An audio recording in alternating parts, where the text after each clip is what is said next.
6시 국회 본회의에서 민생경제안정특별위원회 구성 결의안을 처리한다. 위원 정수는 13인, 더불어민주당 6인, 국민의힘 6인, 비교섭단체 1인으로 하고 위원장은 국민의힘이 맡는다. 후반기 국회 원구성 협상은 7월 21일까지 마무리하도록 양당은 적극 협조한다.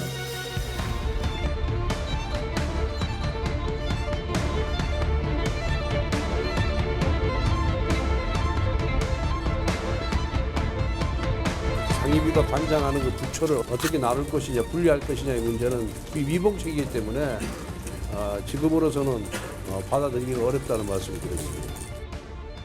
최소한의 견제를 할 수 있게끔 해야 되기 때문에 과방에 우리가 맡아야 한다. 이런 논리를 펴온 거 아니겠습니까? 저는 그 입장에서 저희가 한치도 물러설 수 없다고 생각합니다.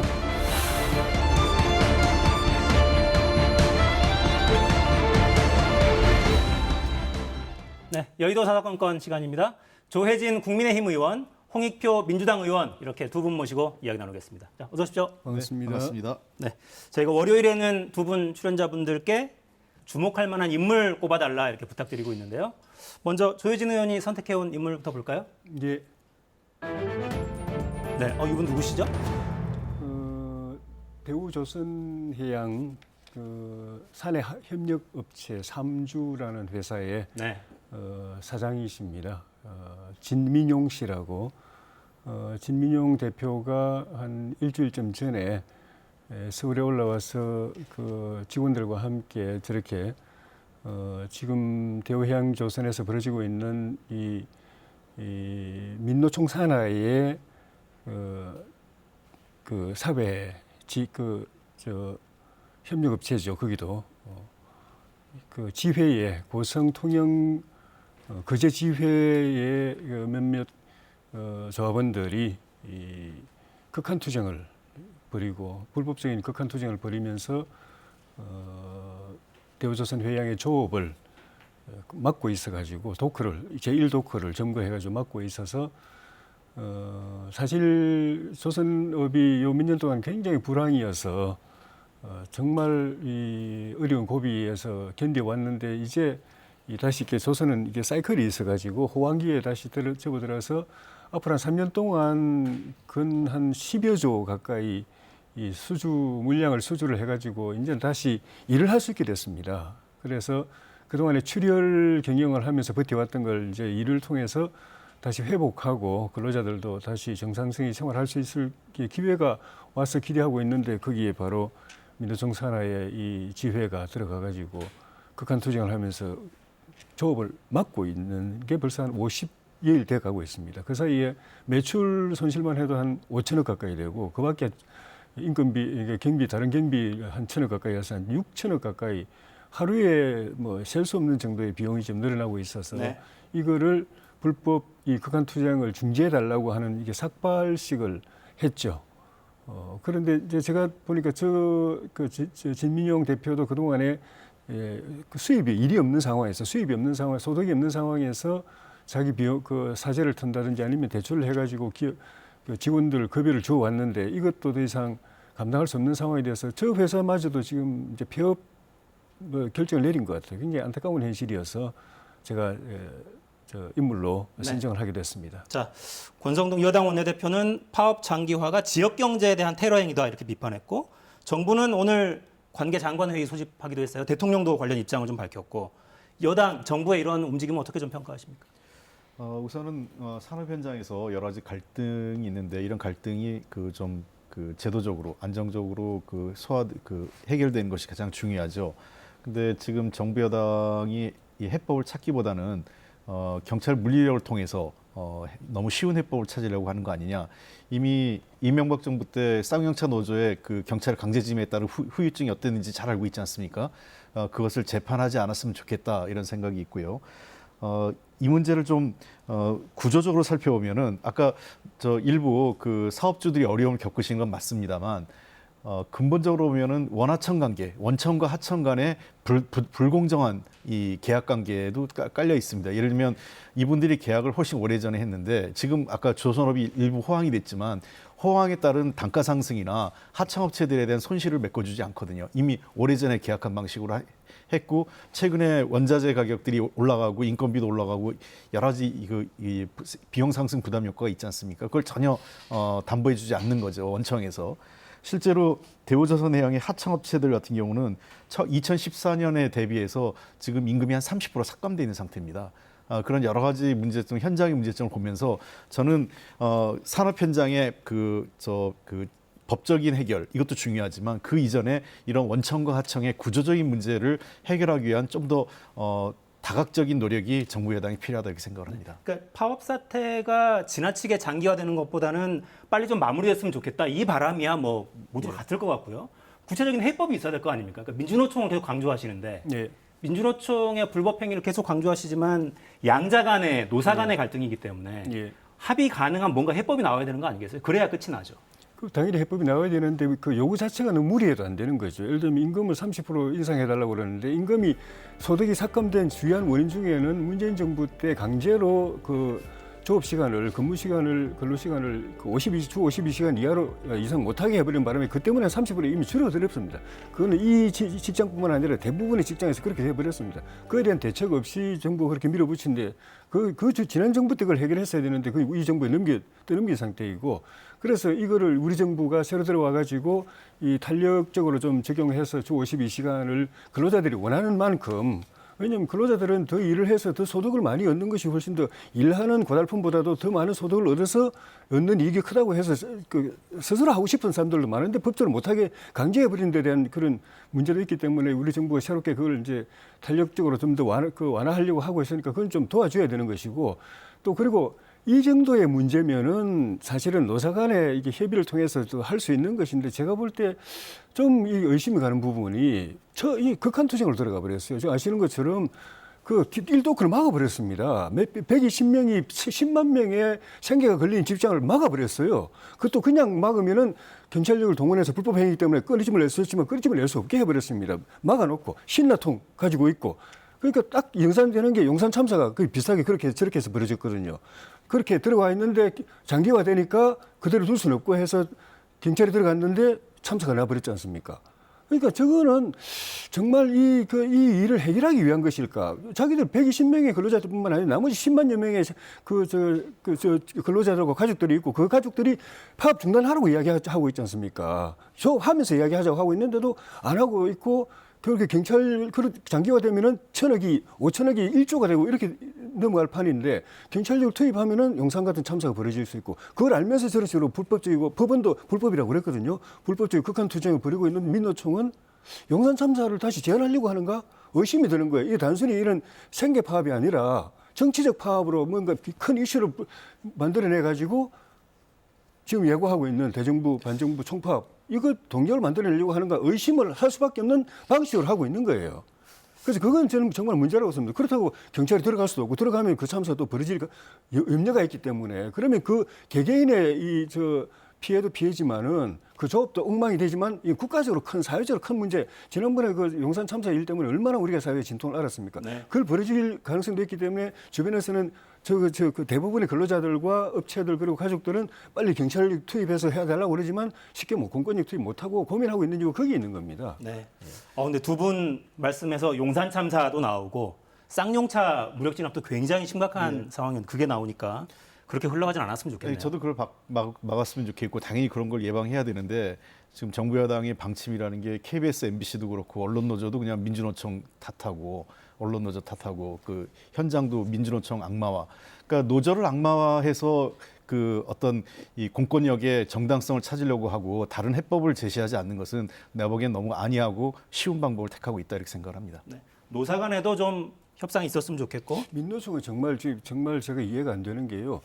중대재해법 만들으라고 근로자들의 생명이 중요하다고 안전이 중요하다고 정말 기업들로서는 그 법 만들면 사업을 할 수 없습니다 하고 그냥 피를 토하듯이 이야기한다서 그걸 밀어붙이는 동력을 압박을 한 게 민노총 아닙니까? 그래놓고 자기들 근로자들을 그렇게 신나통을 들고 들어가도록 그렇게 두는 건 뭡니까?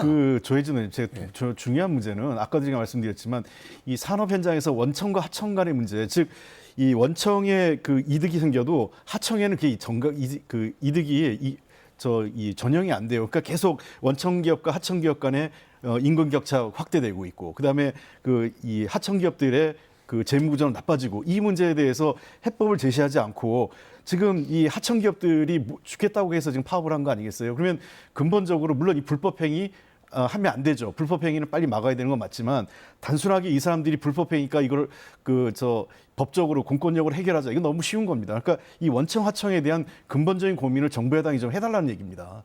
네, 정부 차원에서도 그렇고 국회에서 논의를 좀 했으면 좋겠고요. 자, 시간이 벌써 많이 지나갔는데, 자, 홍익표 의원이 골라오신 인물도 한번 살펴볼까요? 김주현 금융위원장이네요. 네, 그렇습니다. 의외의 인물인데요, 좀. 네. 지금 오늘 발표가 되면서 좀 며칠 전부터 지금 발표 때문에 금융위 발표 때문에 논의가 되고 있는데, 소위 정부가 청년이나 중소자영업자 대상으로 해서 금융 지원하겠다 해서 발표가 됐지 않습니까? 네. 그러다 보니까 아마 되게 핵심이 자산 투자, 예를 들면 가상 자산이라든지 또는 부동산에 영끌 투자한 사람들에 대해서 금리나 원금까지 금리에 대한 부담뿐만 아니라 원금까지 탕감해 주는 것 아니냐에 대해서 공정성 문제가 막 논의가 되고 있는 것 같아요. 그래서 이 문제를 정부의 금융 지원이 과연 타당하냐. 그래서 첫 번째가 모럴 해저드, 첫 번째 모럴 해저드는 역차별과 공정, 형평성의 문제다, 이렇게 봅니다. 즉 빚을 갚는 사람에 대한 인센티브가 아닌 빚을 갚지 않는 사람에 대한 인센티브가 되는 거기 때문에, 그럼 정상적으로 빚을 갚는 사람은 어떻게 되느냐.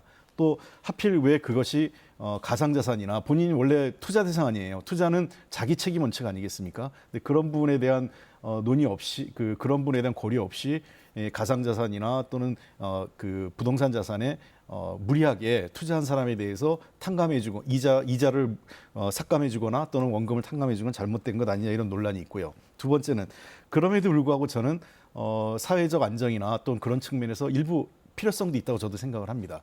그런데 그러려면 이것은 은행과 금융권들의 자기 책임도 있어야 됩니다. 모럴 해저드 2인데요. 이분들이 자기 신용을 넘치게 돈을 빌리는 문제, 그렇죠. 빚을 해서 투자하는 문제에 대한 잘 인식을 했을 텐데 그걸 했다는 거고, 그다음에 우리나라가 굉장히 이 부동산 장기 투자에 대해서 변동금리가 매우 높습니다. 다른 나라는 대부분 미국 같은 경우는 모기지 이 대상에 대해서는 주택 모기지는 대부분 고정금리로 하고 있거든요. 그러니까 이것도 일종의 금융권의 모럴 해저드죠. 저는 그래서 그분들에 대해서 이자나 또는 원금을 일부 줄여줄 때 반드시 이게 정부의 돈으로 가면 안 된다. 이거는 금융권도 함께 책임을 져야 된다.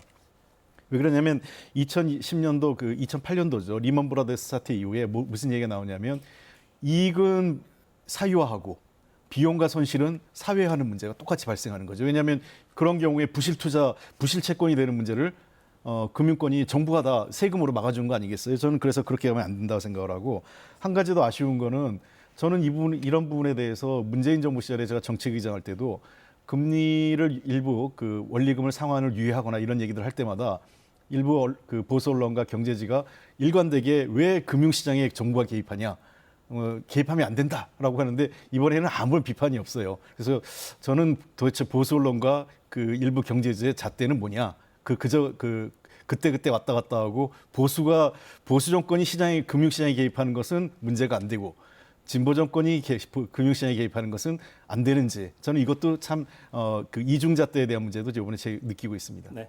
그러니까 정리하면 청년층 채무를 탕감해주자, 이런 정책에 대해서 차주, 돈을 빌리는 사람, 이 사람들의 모럴 해저드, 도덕적 해이도 문제고, 그 돈을 그렇게 무리하게 빌려준, 부실화될 가능성을 안고도 빌려준 금융기관의 책임은 어떻게 하자는 거냐, 이런 비판이에요.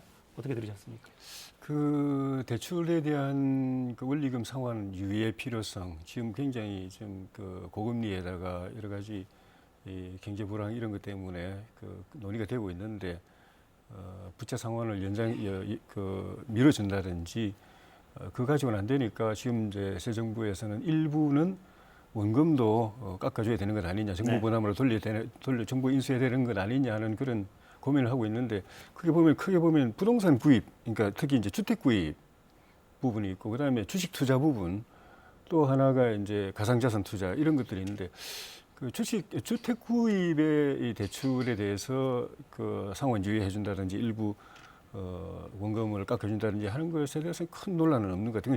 세대별로도 큰 차이가 없으니까. 그리고 주식 부분은 조금 논란이 있는 것 같고, 아직도 여전히 주식을 이 건강한 투자라고, 자본주의 경제, 시장 경제에서 건강한 투자라고 안 보는 게 쪽에서는 투자한 사람이 책임져야지, 뭐 이런 시각이 있고, 가장 논란이 많은 게 이제 가상자산 투자 같은 것 같습니다. 그건 세대별로도 젊은 층들이 또 많이 했고, 그거는 문재인 정부 때도 사실 처음 시작부터 그게 문제됐을 때 고민을 많이 했는데, 문재인 정부는 끝까지 이거를 이 자산이라고 볼 수 없다, 경제적 가치 인정할 수 없다, 투자라고 볼 수 없고 투기고 본인 책임이어야 되는데, 이 기조를 계속 유지했던 것 같은데, 어쨌든 사회적인 흐름은, 전 세계적인 흐름도 그렇고 그걸 갖다가 정상화해야 되고 그 양성화해야 된다는 쪽으로 가고 있어서 우리 정부에서는 이제 고민을 하고 있는데, 그 부분에 대해서도 연끌 투자한 것에 대해서 상원 유예를 넘어서 가지고 일부 부채 그 원금을 깎아줘야 되느냐 하는 부분을 좀 고민하고 있는 것 같아요. 그래서 이제 그걸 해야 된다고 하는 쪽에서는 이것도 자산이고, 어쨌든 간에 뭐 어쨌든 전세적인 흐름이 이게 또 자산이고 투자고 하는 부분하고, 그리고 무엇보다도 거기에 젊은 층들의 그런 이 자산 부담이 너무 몰려 있기 때문에 네.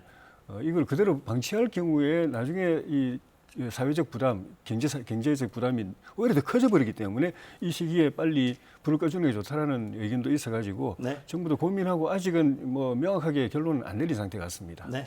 근데 이제 현 정부가 출범하는 과정에서 자유민주주의, 시장경제 질서 이걸 워낙 강조해왔기 때문에 정부가 이렇게 개입하는 문제에 대한 비판은 또 있을 수밖에 없을 것 같고, 홍 의원님께는 제가 이 질문을 좀 드려볼게요. 저희 그래픽 만들어 놓은 게 좀 있을 텐데, 20대 다중채무자 비율이 계속 높아집니다.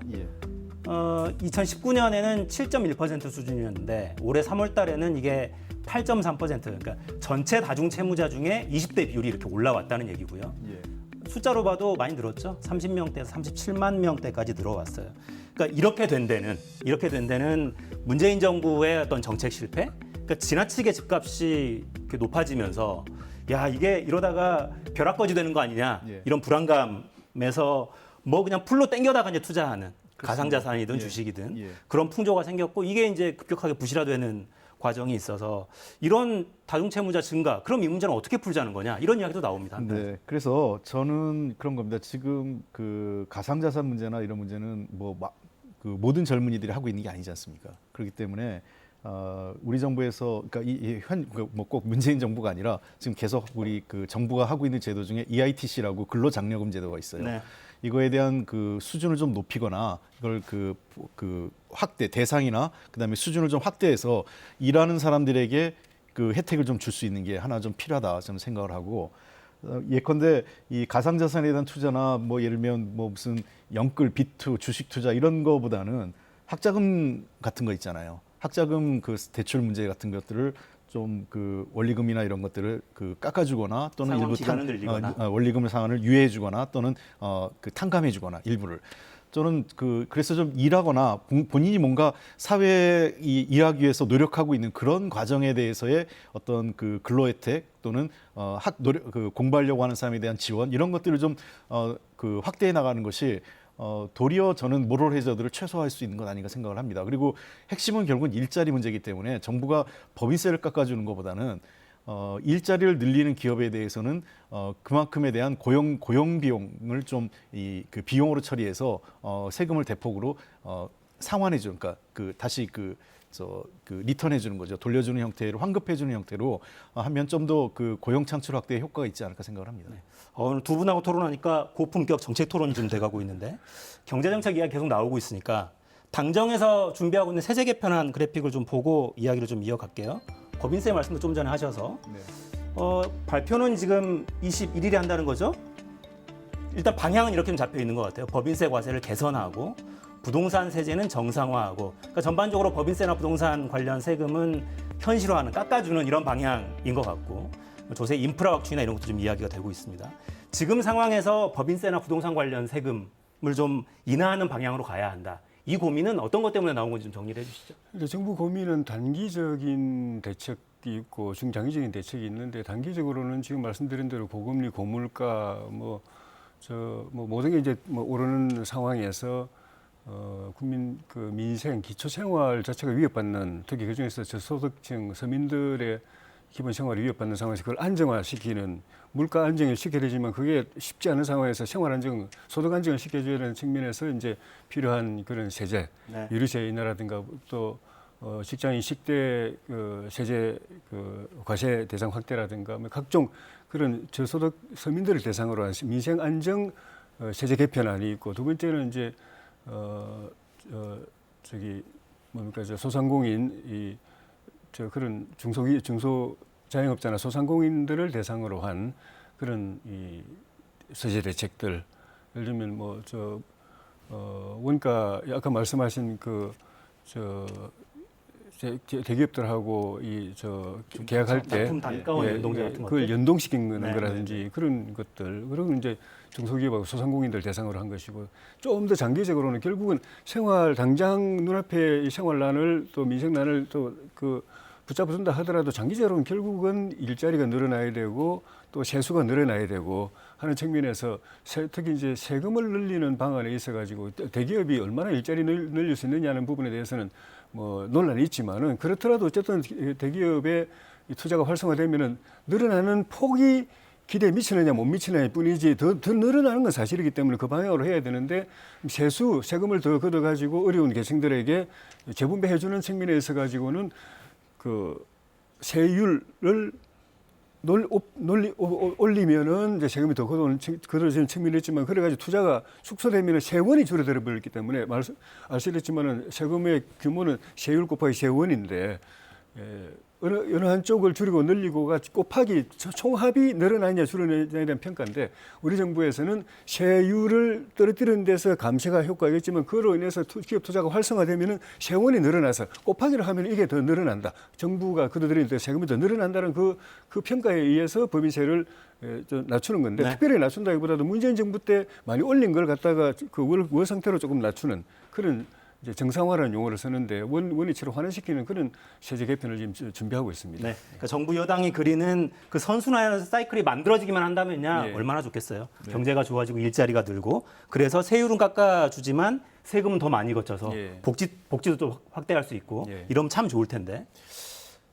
제가 유일호 전 부총리가 박근혜 정부 마지막에 대정부 질문 때 그 얘기를 했어요. 유일호 부총리는 이제 K대 출신의 경제학자이기도 하죠.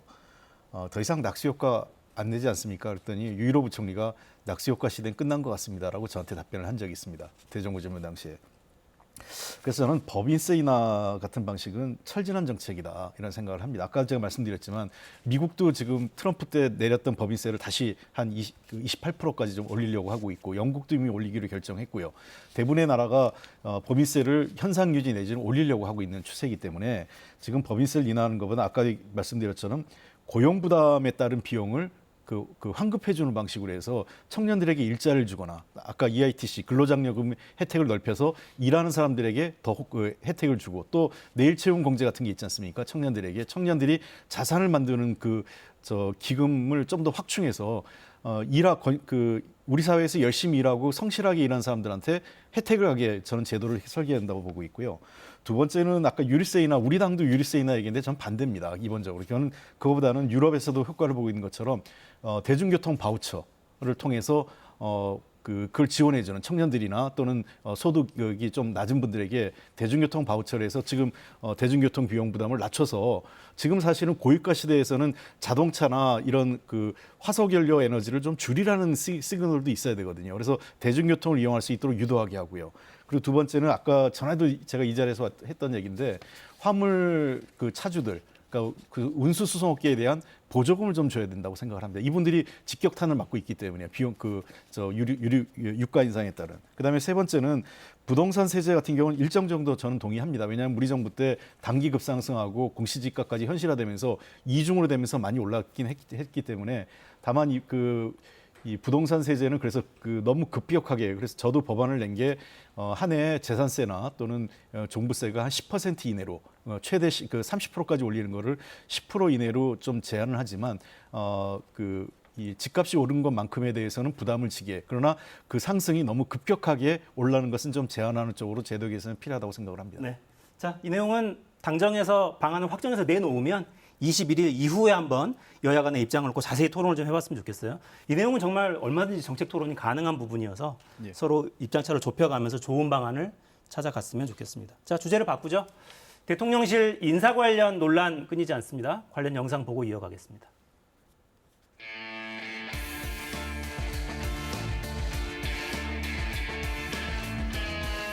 일단 채용 논란에 윤석열 씨 공정이 무너졌다라 국정조사 요구 목소리까지 있는데 혹시 다시 인사 전반에 짚어볼 계획 있으신지요? 다른 말씀 또 없으세요? 자, 채용 얘기는 안 해주시는 건가요?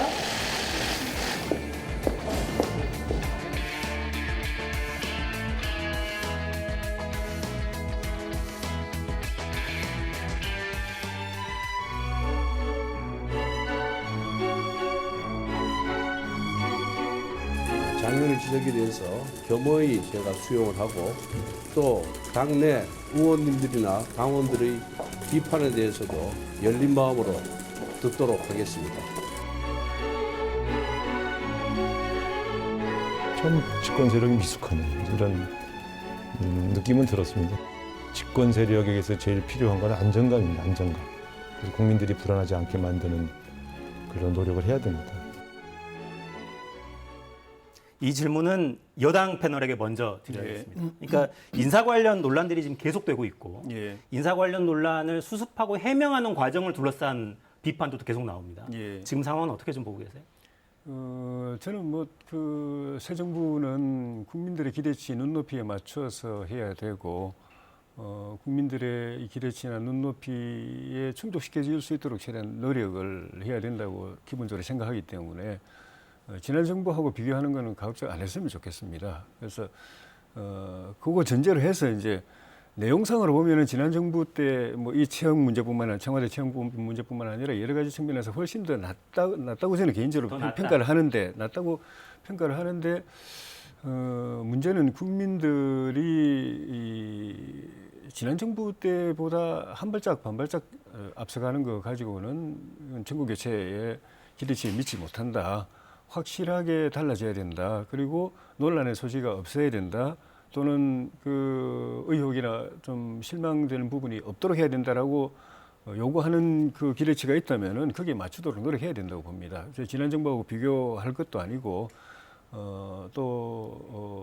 내부적으로는 제가 알기로도 청와대 비서실 인선에 있어가지고는 기본적으로 이제 특채가 다수기 때문에 우리 국회의원들도 다 특채거든요. 공채가 아니고 특채인데 국회의원들도 물론 개인적으로 공채를 할 수는 있습니다.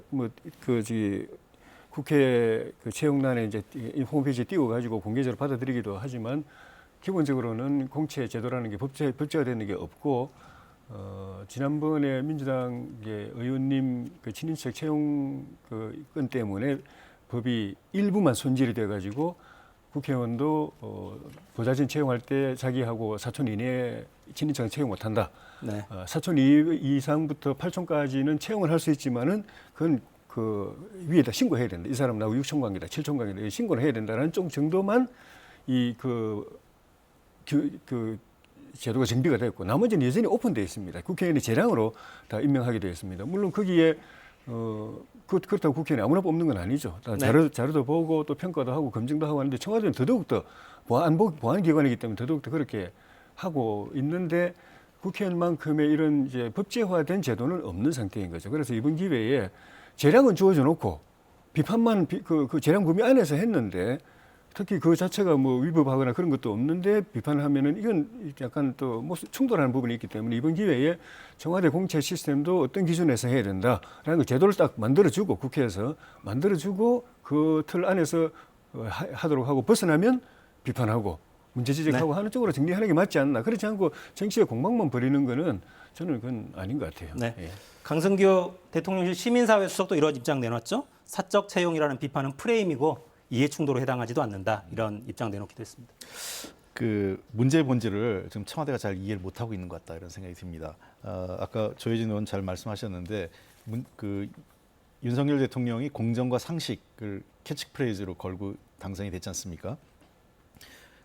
대단히 그 불공정하고 비상식적인 조치가 지금 계속 이루어지고 있는 거죠. 반대로요. 그러니까 지금 과거 정부 말씀 계속 또 대통령께서 하시고, 그러니까 과거 정부보다 좀 더 나은 그 행태를 하라고 그랬는데 과거 정부도 했는데 우린 뭐 어때서 이런 식의 발언들을 계속하면서 지금 지지율을 까먹고 계시는데 거기에 이제 권성동 대표의 발언도 전혀 본질에 벗어난 거죠. 특히나 그 뭐 나는 7급을 늘려고 그랬는데 9급이 됐다든지 그리고 뭐 9급이 최저임금 수준밖에 안 되는데 최저임금 갖고 서울에서 어떻게 먹고 사냐 해놓고 지금 국민의힘은 최저임금 너무 많이 올랐다고 그러고요. 그럼 서울에서 어떻게 먹고 삽니까 사람들이?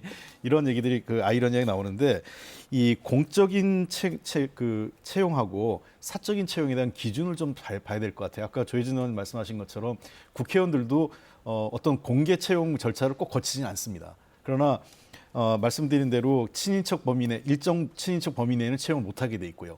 그다음에 청와대도 원래 그런 규정이 있었습니다. 정부 내에도. 근데 이번에 슬그머니 이걸 없앴어요. 왜냐하면 친인척 채용하다 보니까 이걸 그리고 그게 문제되니까 역차별이라고 얘기를 하는데 역차별이라 하더라도 이 특혜나 또는 이 여러 가지 그 불공정의 요소가 있기 때문에 하지 말라는 게 과도하게라도 하지 말라는 게 그 제도의 취지인데 그걸 그냥 슬그머니 넘어갔어요. 근데 지금 보면 대통령께서 나토 정상회의 갈 때 인사비서관 부인 신모 씨가 그냥 그 수행을 했어요. 비공개 요원 그 인으로. 근데 여기 신 씨 어머니가 그 1,000만 원 후원을 했어요.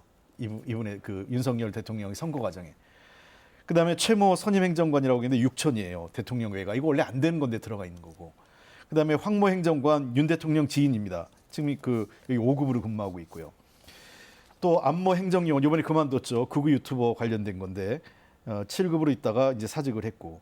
우모 행정요원은 이번에 문제가 됐던 권성동 대표의 지인인데 이게 선관위원 아버지가 선관위원이고 또 여기 본인이 또 그 이건 자신 명의로 했지만 그 윤석열 대통령에게 또 그 선거 과정에 후원금을 넣었단 말이에요. 그다음에 코바나 컨텐츠 직원 현재 몇 분이 일하고 계시고 이러한 것들이 과거 우리 정부에서도 들어간 분이 있는데 이명박 박근혜 정부도 있었지만 이렇게 들어갔어요. 그러니까 예를 들면 국회의원들이 자기 보좌관 열심히 일한 그 사람들을 넣었지. 예를 들면 대통령이나 대통령 부인의 개인적으로 알고 있는 사람들의 친분을 이용해서 들어가진 않았다는 겁니다. 그러니까 국회에서 일정 정도 당이나 정당에서 전문요원이나 정책요원이나 또는 보좌진으로 일한 사람들이 검증돼서 들어갔지 이렇게 사적 인연을 갖고 들어간 사람들이 거의 없었다는 거예요. 그러니까 그런 측면에서 한두 명도 아니고 이건 너무 많다. 이런 경우가 이 전례가 거의 없었습니다. 우리가 뭐 이 비선이 있었다는 박근혜 정부에서도 이 정도는 아니었습니다.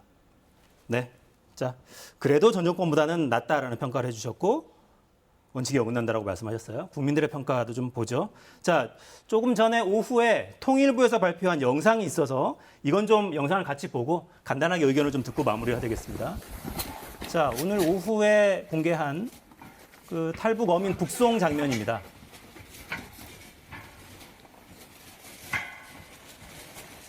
네, 현장음이 있는데 지금 뭐 잘 들리진 않는군요.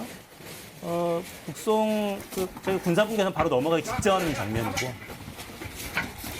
네, 저 대목에서 아마 자해를 시도하려고 하니까 다급하게 막아선 다음에 밀어서 이제 군사분계선 너머로 인계하는 그런 장면입니다. 이제 막 넘어가는 장면입니다. 오늘 오후 3시쯤 공개를 했고요. 자, 공개하는 의도는 이게 자기 의도에 반해서 강제 북송했다라는 거 보여주기 위해서인 것 같은데요. 이 영상 어떻게 보셨습니까? 이 영상은 그전에 이제 사진 자료가 통일부에서 공식적으로 네. 공개가 됐고 사진 자료뿐만 아니라 영상이 있다는 걸 우리 국민의힘 우리 태영호 의원실에서 알고 정부 각 부처에다가 어디에 있는지는 모르기 때문에 네. 부처에다 요청을 했는데 통일부 직원이 가지고 있는 것이 확인이 돼서 이제 공개가 됐는데 뭐 길게 말씀드리긴 좀 그런데 저는 그 정의용 안보실장을 비롯해서 그 당시에 이 사건과 관련돼 있는 청와대 인사들이 요즘 국민들을 향해서 이야기하고 있는 거 보면은 국회의원을 떠나서 국민의 한 사람으로서 정말 이 모욕감을 느껴요. 우리를 바보로 하나? 모든 상황과 정황과 증거 자료가 저 사람은 북에서 가기 싫어하고 우리 대한민국에 남고 싶어하고 네. 처절하게 몸부림쳤는데 기술 의사가 없었다는 식으로 계속 이야기하면 계속 떠들면 거짓말도 믿는 줄로 이제 생각하는 건지 정말 더 이상 그런 궤변 이야기 안 하고 잘못했으면 잘못했다고 이야기하고 용서를 구하면 용서를 구해야지. 정말 듣고 있으면 정말 모욕감을 느낍니다. 네. 저는 좀 봤으면 좋겠어요. 그러니까 저는 왜 과거 정부의 입장이 지금에서 바뀌었는지 저는 통일부하고 국방부, 국정원 모두 이거 저는 국정감사 대상이라고 생각을 합니다. 진짜 저는 했으면 좋겠어요. 거꾸로. 왜냐하면 이분들이 그 16명이라는 살해 범인지 아닌지 우리 그 기존 정부에서 살해범이라고 인정을 했지 않습니까? 그리고 3일간 도주하다가 우리 해군 특수부대에서 잡힌 거예요. 기순 의사가 처음부터 없었다는. 그렇다면 그 과거 정부의 판단이 바뀔 만한 분명한 사유를 그 현재 국방부와 통일부가 제시해야 됩니다. 네. 근데 그거 없이 입장을 바꿨다면 이건 청와대에서 누가 별도로 압력을 지금 현재 대통령실에 누군가가 압력을 가해서 입장을 바꾼 건지 저는 국정감사해서 반드시 이건 밝혀야 한다고 생각합니다. 네. 자, 저 영상을 보면 북쪽으로 넘어가기 싫어하는 그런 태도는 뭐 분명하죠. 뒤에서 밀어서 지금 억지로 밀어 올리는 장면이 뭐 분명하고요. 자해 시도하는 거를 일으켜 세워서 밀어내는 장면은 분명합니다. 근데 저게 남쪽에 정말 남고 싶어서 근데 그 남쪽에 남고 싶다는 게 넘어가면 처벌받을 게 너무 분명하니까 16명 죽였으니까 이거라는 게 이제 지금의 야당의 입장이고 그럼에도 불구하고 강제 북송은 하면 안 된다. 대한민국 국민이니까. 이게 이제 여당의 입장입니다. 16명을 죽였다는 것도 저는 확인이 필요하다고 봅니다. 알겠습니다. 네, 그것까지 넘어가면 이제 길어지니까 그 부분은 야당에서는 이미 정보가 다 있다는 거 아니에요? 군이 다 확인하고 있었다? 예. 네. 이 내용은 구체적인 팩트를 들고 양당의 의원님들을 모시고 한번 토론을 따로 했으면 좋겠습니다. 길게. 자, 마무리하겠습니다. 홍익표, 조혜진 의원이었습니다. 감사합니다. 네, 고맙습니다. 감사합니다.